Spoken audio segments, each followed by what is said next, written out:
Hello বন্ধুরা আজকে আমি আপনাদের সঙ্গে আলোচনা করব যে গিজা পিরামিডের নিচে 4500 বছর আগেকার হারিয়ে যাওয়া একটি শহর খুঁজে পাওয়া গিয়েছে। বন্ধুরা, আমরা প্রত্যেক দিনকার যে সবথেকে গুরুত্বপূর্ণ খবর তার সম্পূর্ণ ডিটেলস আপনাদেরকে জানাই। এর জন্য আমাদের চ্যানেলটি নতুন, অবশ্যই আপনারা যে লাল কালারের মধ্যে যে কালো কালারের সাবস্ক্রাইব লেখা বটনটি দেখতে পাচ্ছেন, ওই সাবস্ক্রাইব বটনটি ক্লিক করুন এবং যে বেল আইকনটি দেখতে পাচ্ছেন ওই সাবস্ক্রাইবের ওই জায়গাতে ওই বেল আইকনটি ক্লিক করে নোটিফিকেশনটি অলে সেট করে দিন এবং আমাদের সঙ্গে জুড়ে যান, আমাদের পরিবারের সঙ্গে জুড়ে যান এবং আপনারা প্রত্যেক দিনকার যে গুরুত্বপূর্ণ আপডেট আমরা দিতে থাকি আপনাদের, এবং সবারই প্রথমে আপনারা পেয়ে যাবেন। এবং আমাদের নতুন চ্যানেল, তাই আপনারা প্লিজ দয়া করে সাবস্ক্রাইব করে আমাদের চ্যানেলটিকে গ্রো করবার জন্য সাহায্য করুন।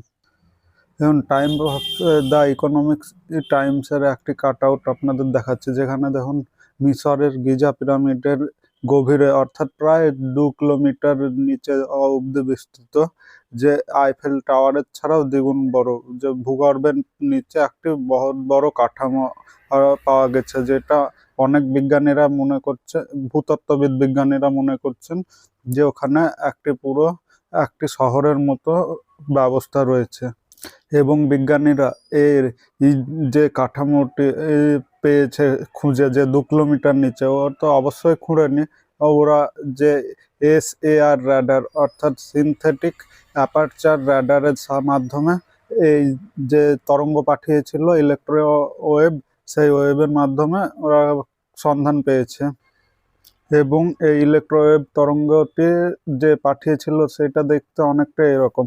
আপনি যে ভিতরে হলুদ লালচে কালারের অংশটা দেখতে পাচ্ছেন, এইটা পুরো ফাঁকা, এবং এই ফাঁকার জন্য বিজ্ঞানীরা মনে করছে যে ওখানে একটি প্রচুর বড় এনসিয়েন্ট শহর থাকতে পারে। এবং যে হলুদ কালার লম্বা দুটো প্লেয়ারের মতন নেমে গিয়েছে, এই দুটো যে ভূতত্ত্ববিদরা মনে করছে তখনকার দিনে এই দুটো লিফট ছিল। আপনাদের মনে প্রশ্ন আসতেই পারে যে সিনথেটিক অ্যাপারচার র্যাডার অর্থাৎ SAR জিনিসটা কি। আমরা অনেকেই জানি যে ট্রেজার ফাইন্ডার অর্থাৎ মেটাল ফাইন্ডিংয়ের জন্য যে এই ধরনের মেশিন আমরা ব্যবহার করি, এগুলিও এক ধরনের ইলেকট্রোম্যাগনেটিক ওয়েভ মাটিতে পাঠায় এবং যার ফলে আমরা বুঝতে পারি, এবং এটা একটি লিমিটেড অর্থাৎ দূরত্ব অবধি সার্চ করা যায় এর মাধ্যমে। সেম এইরকম টেকনোলজির বেশি, কিন্তু এটা যে স্যাটেলাইট থেকে পাঠানো হয় ইলেকট্রোওয়েভ মাটিতে, এবং মাটি থেকে যে তরঙ্গ রিফ্লেক্ট হয়ে যায় তার উপরে ভিত্তি করে একটি কি বলে গ্রাফ ডিজাইন হয়, আপনার স্কেলের গ্রাফ ডিজাইন হয়, এবং ওইটাকে আমরা SAR বলে থাকি। Back to topic. এবং গিজা পিরামিডের মধ্যে দ্বিতীয় বৃহত্তম যে খাফে পিরামিড রয়েছে, সেই পিরামিডের কাছে 5টি বিভিন্ন কাঠামো পাওয়া গেছে। এই কাঠামোগুলি একাধিক স্তর ছিল এবং জ্যামিতিক পথ দ্বারা যুক্ত ছিল, এবং এই পথগুলির নিচের দিকে 8টি উলম্ব নলাকার কূপ আবিষ্কার হয়েছে, অর্থাৎ লম্বালম্বিভাবে নলাকার যে আমরা লিফটের মতন শার্প আবিষ্কার হয়েছে। এবং প্রতিটি কূপ অর্থাৎ প্রত্যেকটা লিফটের মতো যে শাফটগুলো রয়েছে সেগুলি 648 মিটার পর্যন্ত গভীরতা পৌঁছা গিয়েছে, এবং সর্পিলাকার অর্থাৎ সাপের মতো চারিপাশ দিয়ে এঁকে বেঁকে গিয়েছে। এবং এই পথগুলি দুটি বিশাল ঘন আকৃতির কাঠামোর সঙ্গে যুক্ত ছিল, এবং প্রতি পাশে 80 মিটার করে ওই ঘন আকৃতির কাঠামোর পরিমাণ ধরা হয়েছে। এবং এই গবেষণার ফলস্বরূপ নিকোলা টেসলা ও ক্রিস্টোফার ডনের মতো ব্যক্তিদের যে প্রস্তাবনা দিয়েছিল, ও সেই প্রস্তাবনায় যে বিদ্যুৎ তারবিহীন শক্তি নিয়ে কাজের জন্য যে পরামর্শ দিয়েছিল, এবং তার সঙ্গে অনেকটা মিল খায়। এবং গিজা পিরামিডও এই ধরনের পাওয়ার প্ল্যান্টের উপরে বেস ছিল বলে মনে করছে বিজ্ঞানীরা। এবং এই যে তারবিহীন অর্থাৎ যে শক্তিটা ওরা বানাতো কম্পনের সাহায্যে, অর্থাৎ কম্পনকে ইলেকট্রোম্যাগনেটিক ওয়েভ ইলেকট্রিক শক্তিতে পরিণত করত। এইটা মনে করুন যে অনেকটা আমাদের যেরকম বর্তমান দিনে আইফোনে যে ওয়্যারলেস চার্জার আসছে না, আমরা যে পাওয়ার ব্যাংক আইফোনের পিছনে লাগিয়ে দিচ্ছি আর আইফোন চার্জ হয়ে যায়, ঠিক অনেকটা এরকম যে ওয়্যারলেস চার্জারের মতো কাজ করতো। এবং আপনাদেরকে এই জিনিসটা 3D ছবির মাধ্যমে দেখাচ্ছি। এই যে এইটা হলো খাফের পিরামিড এবং এই খাফের পিরামিডের এই পাশ দিয়ে দেখুন দুটি রাস্তা নেমে গিয়েছে এবং এই রাস্তাগুলি ঠিক এইরকম যে সাপটা রয়েছে, এই সাপটার চারধারে দেখুন সাপের মতো বেয়ে বেয়ে রাস্তাগুলো নিচের দিকে নেমে গেছে। আরও ভালো করে বোঝানোর জন্য পাশ থেকে দেখাচ্ছি আপনাদেরকে চিত্রটা। এবং এই যে সাপের মতো বেয়ে বেয়ে এই প্লেয়ারগুলোর নিচে যে রাস্তাটি নেমে গেছে, এইটা ভূতত্ত্ববিদরা মনে করছে, মানে গবেষকরা মনে করছে প্রায় 2 কিলোমিটার অবধি এরিয়া বিস্তৃত রয়েছে।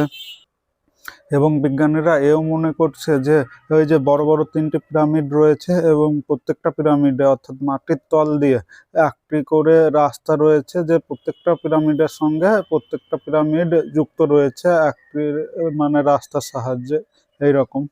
এবং অনেক ভূতত্ত্ববিদ যেসব বিজ্ঞানী রয়েছে তারা এই তত্ত্বটিকে বর্ণ বলে দাবি করছে, কিন্তু অনেক বিজ্ঞানীরা বিশেষজ্ঞরা এটাকে ভুয়ো খবর বলে উড়িয়ে দিচ্ছে। এবং এই যে কাঠামোটা দেখা যাচ্ছে এই কূপের মতো, এইটা প্রায় 6500 ফুট প্রস্থ অর্থাৎ চওড়া এবং 2000 ফুট মাটির নিচ অব্দি বিস্তৃত বলেও মনে করছে অনেক। এবং যে স্যাটেলাইটটি থেকে এই ছবিটি তোলা হয়েছে, মানে SAR স্যাটেলাইট থেকে এই ছবিটি তোলা হয়েছে, সেটি মহাকাশে প্রায় 420 মাইল উপরে দুটি উপগ্রহ ব্যবহার করে এই রাডার সংকেত পাঠিয়ে এই ছবিটি তোলা হয়েছে। ঠিক একই রকমভাবে অনেক প্রত্নতত্ত্ববিদরা মনে করছে এটি ভুয়ো বলে মনে করছে, সম্পূর্ণ ভুল তথ্য বলে। সবথেকে বড় দেখার বিষয় যে ভবিষ্যতে কখনো এই জায়গাটি খোঁজার জন্য খোঁড়াখুঁড়ি শুরু করে তাহলে তখন কি পাওয়া যায় সেইটি দেখার জন্য আপনারা অবশ্যই আমাদের চ্যানেলটিকে সাবস্ক্রাইব করে নিন, কারণ এর উপরে পরবর্তী যে নিউজ আসবে সেটি আমরা সর্বপ্রথম আপনাদের কাছে কভার করব। এবং আপনাদের জন্য একটি প্রশ্ন, এলপিজি সিলিন্ডারে নিম্নোক্ত কোন গ্যাসটি ব্যবহার করা হয়? 1 নম্বর আইসোবিউটেন ও প্রোপেন, 2 নম্বর বিউটেন ও আইসোবিউটেন এবং প্রোপেন, 3 নম্বর বিউটেন এবং আইসোবিউটেন ও 4 নম্বর বিউটেন ও প্রোপেন। আপনারা অবশ্যই কমেন্টে এর সঠিক উত্তরটি দেবেন, আমি আপনাদের সবারই কমেন্ট পড়ি। আপনাদের কাছে একটি অনুরোধ, আমাদের চ্যানেলটি নতুন, আপনারা আমাদের চ্যানেলটিকে অবশ্যই সাবস্ক্রাইব করে নিন, কারণ আমরা প্রতিনিয়ত যে প্রত্যেক দিনকার যে গুরুত্বপূর্ণ খবর তার সম্পূর্ণ ডিটেলস আপনাদের সামনে তুলে ধরি। আমাদের ভিডিওটি সম্পূর্ণ দেখার জন্য আপনাদের অসংখ্য ধন্যবাদ। Thank you for watching. Have a good day.